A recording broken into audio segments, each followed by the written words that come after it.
10 декабря концертом «Менам Чужан Лун. Мой день рождения» юбилей отметит заслуженная артистка Коми Виктория Пыстина. Вечер пройдет на сцене Республиканской филармонии, солисткой которой она является уже более 20 лет. Павел Королев побывал на репетиции юбилейного концерта и выяснил, чем будут удивлять гостей вечера.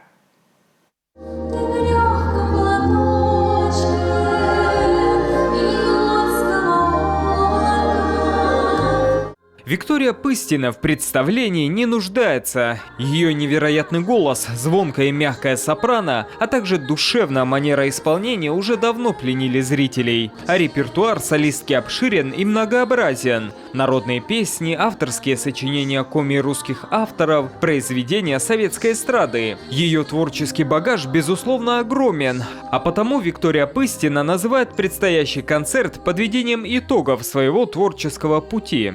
Будет говорить про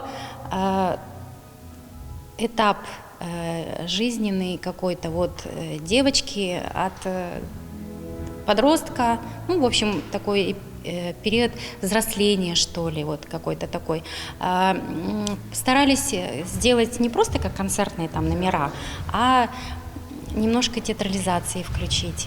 И чтобы показать сюжет о женщине, о том, какая она может быть, что она преодолевает, когда идет к своей цели, что ли, скажем так.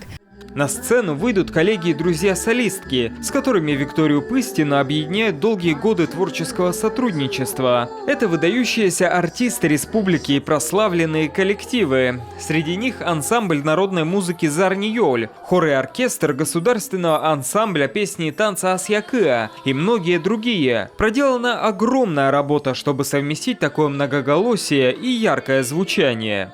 Совместить несколько коллективов несколько сложно. Тут нужна специальная режиссерская работа. Естественно, приглашали режиссера, чтобы он как-то сделал общую картину. Но по-другому и нельзя было, поскольку Виктория Владимировна вообще такой человек, который работает и работал, и работает, да и думаю, будет работать со многими коллективами Республики Коми. С первых дней ее связывает тесное и многолетнее сотрудничество с ансамблем народной музыки «Зарниёль». Среди музыкантов первого состава была Марина Барбир. По ее словам, в жизни Виктория Пыстина такая же, как и на сцене. Очень добродушный и душевный человек, а потому с ней легко ладят многие артисты.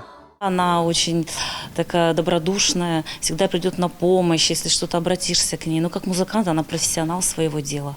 Конечно же, в юбилейный концерт включили все самое лучшее из репертуара Виктории Пыстиной. Прозвучат и песни, которые певица не исполняла уже долгие годы. Услышать трогательные и проникновенные образы, создаваемые артисткой, можно будет уже в эту пятницу на сцене Республиканской филармонии. Павел Королев, Иван Богомолов, телеканал Юрган, Сыктывкар.